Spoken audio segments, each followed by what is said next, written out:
Edith Guignot.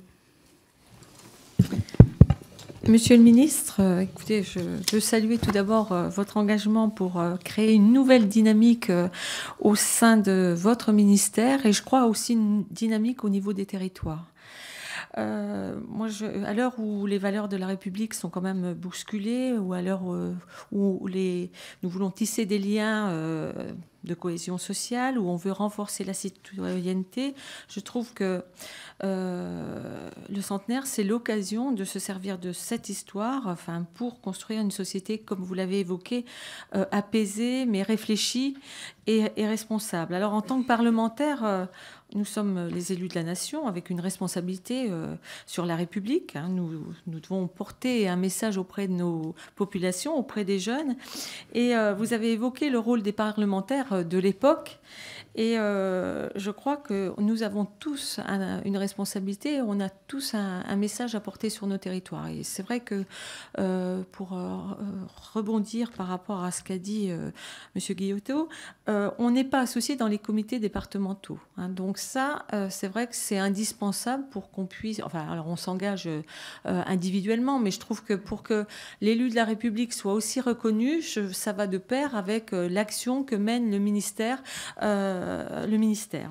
Ça, c'était la première chose que je voulais évoquer. Moi, je crois que ce centenaire, c'est vraiment une richesse extraordinaire, même sur les territoires de l'arrière. Avec Émilienne Pourmerol, nous sommes allés aux assises du territoire à Arras et à Lille, où les territoires de front sont organisés, ont on fait créer une synergie, ont des produits touristiques, il y a un savoir-faire, il y a une façon de travailler ensemble. Sauf que chez nous, effectivement, dans les territoires de l'arrière, tout est à construire.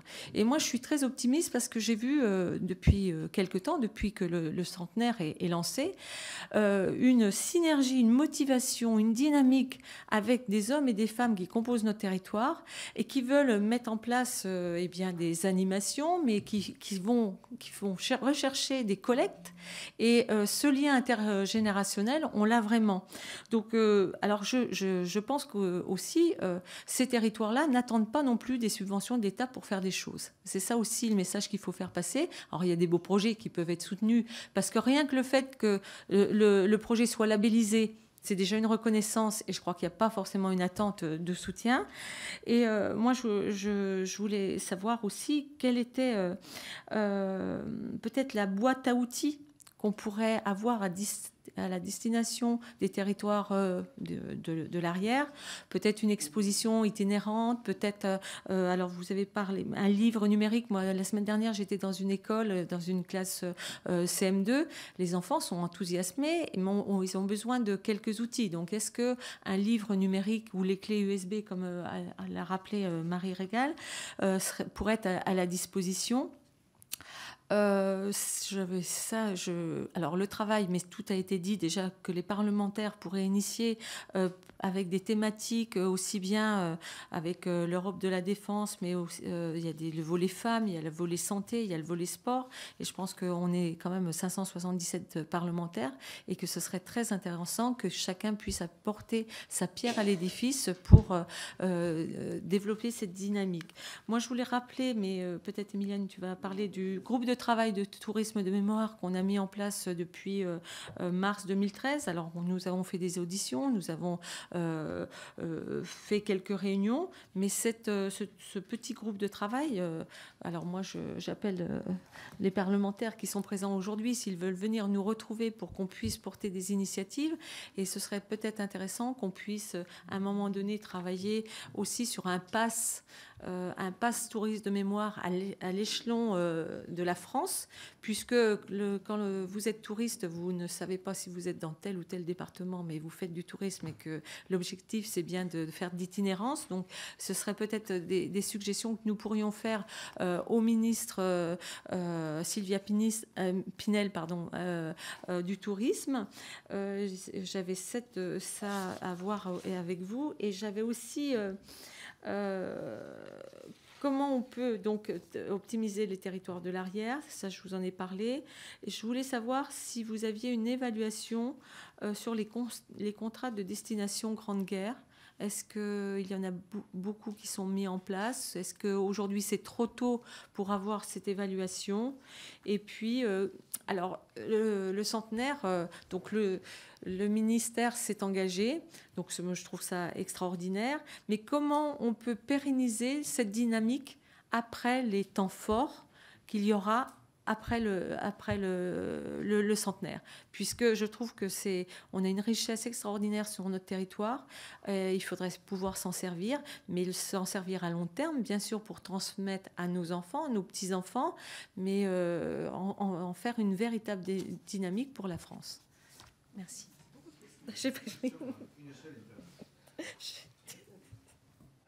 Oui, moi je crois que l'idée du passe-mémoire est une bonne chose à proposer au ministère du Tourisme. Mais ça ne peut pas valoir sur l'ensemble du territoire.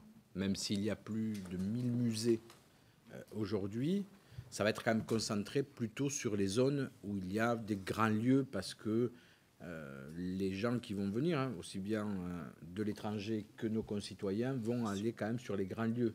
Et ce passe-mémoire, plutôt que c'est le généraliser à l'ensemble du territoire national, je pense, si je peux me permettre un conseil, c'est d'essayer de savoir comment il peut y avoir un travail avec le ministère du Tourisme pour concentrer au moins sur les grands lieux déjà référencés, j'allais dire Mémorial de Caen, Verdun, je ne sais pas, et faire que ce passe-mémoire puisse être concentré là-dessus. Je crois que ce serait quand même beaucoup plus simple en termes de lecture. Sinon, on est dans une espèce d'usine à gaz où ça ne débouchera pas, quoi. Je veux dire, ça peut être très, très rapidement très compliqué à mettre en place. Deuxième élément, contrat grande destination. Je ne peux pas faire de bilan aujourd'hui. On en a lancé un qui a été signé. Je me suis déplacé dernièrement en Nouvelle-Zélande et en Australie, où il y a des grands événements que nous ferons avec nos amis néo-zélandais et australiens, et aussi en Nouvelle-Calédonie, pour ne pas oublier ces territoires d'outre-mer qui sont particuliers dans le deuxième conflit mondial. La Nouvelle-Calédonie a été très vite rangée auprès du général de Gaulle et engagé à travers ses hommes, donc des lieux importants. Mais il y a par exemple Atout France, le ministère du Tourisme, a lancé une grande campagne sur ces territoires, Australie, Nouvelle-Zélande, j'allais dire, dans ces magazines, pour solliciter ou en tout cas faire des propositions de déplacement en France pendant le centenaire à tous les Australiens ou Néo-Zélandais qui pourront être intéressés, j'allais dire, dans ce cycle mémoriel qui s'ouvre devant nous. Sur l'arrière, je n'ai pas d'idée, ce serait prétentieux d'avoir toutes les idées. J'évoquais ce qui était, je le vois, pardonnez-moi, ce tropisme, M. Guillotot me reprendrait là-dessus que de ne parler que du sud-ouest, mais je vois à peu près comment ça a pu avancer dans une région comme la mienne autour de ça. Ça a été, par exemple, comment les soldats ne perdaient pas le moral alors qu'ils étaient au front, parce qu'en fait, souvent, il ne fallait que 3 jours entre le moment où une lettre partait de chez eux, même du sud-ouest, et arrivait à leur mari ou à leur fils, qui était, lui, sur les champs de bataille. Et donc, il y avait une espèce comme ça de chaîne de solidarité qui se faisait sur l'arrière pour que les soldats ne manquent de rien et que les soldats, pendant longtemps, assez longtemps, quelles que soient les difficultés qui étaient leurs, pouvaient vivre dans une espèce de confort tout relatif, mais en tout cas où il n'y avait pas de césure voilà, avec leur famille, avec leurs proches. Donc c'est tout ce travail, par exemple, qui peut être fait sur l'arrière, qui peut être mis en place et intéressé. C'est des régiments aussi, hein, je veux dire, parfois disparus, mais qui ont existé. Comment on peut travailler sur ces territoires de l'arrière, sur ces régiments quand même qui ont fait monter des hommes. Moi, sur des choses très rugbystiques, l'arrière, ça a été l'équipe championne de France de rugby 1912 et l'USAP, 1913 et l'USAP. Et sur les 15 joueurs qui ont été champions de France avec l'USAP en 1913, 8 tombent au front en 1914 dès le début, dont Aimé Giral. Le stade de Perpignan s'appelle Aimé Giral. Donc c'est aussi des choses comme ça où on se raccroche sur des bouts d'histoire, mais qui font aussi sens par rapport aux populations locales. Donc voilà, je crois qu'il faut aller chercher tout ça, quoi. Je n'ai pas après de réponse beaucoup plus riche que celle que je viens de vous donner. Mais ça revient à la manière dont les parlementaires aussi doivent être associés à ces missions du centenaire. Donc moi, ce que je me propose de faire, je me demande, mon cabinet est là, je vais vous faire une note très précise sur comment on labellise les projets, Parce que je pense que vous n'avez pas tous les éléments, et pour le centenaire, et pour le deuxième conflit mondial. Comment les dossiers remontent, comment ils sont traités, par qui on passe, etc. Ça vous permet d'avoir une vision un peu générale des choses, une espèce de feuille de route comme ça qui permet d'un peu de faciliter les choses, savoir un peu quelles sont les grandes dates, résumer mon propos en une seule fiche, et bien sûr vous envoyer ce qui a été mon intervention auprès des préfets de département et des préfets de région plus particulièrement, j'allais dire, sur la nécessaire participation des parlementaires, la nécessaire association des parlementaires à ces groupes de travail, qu'ils soient première guerre ou deuxième guerre, quoi. Donc voilà, je n'ai pas répondu à toutes les questions, Madame la députée, mais... Il y a eu beaucoup de suggestions et de bonnes idées.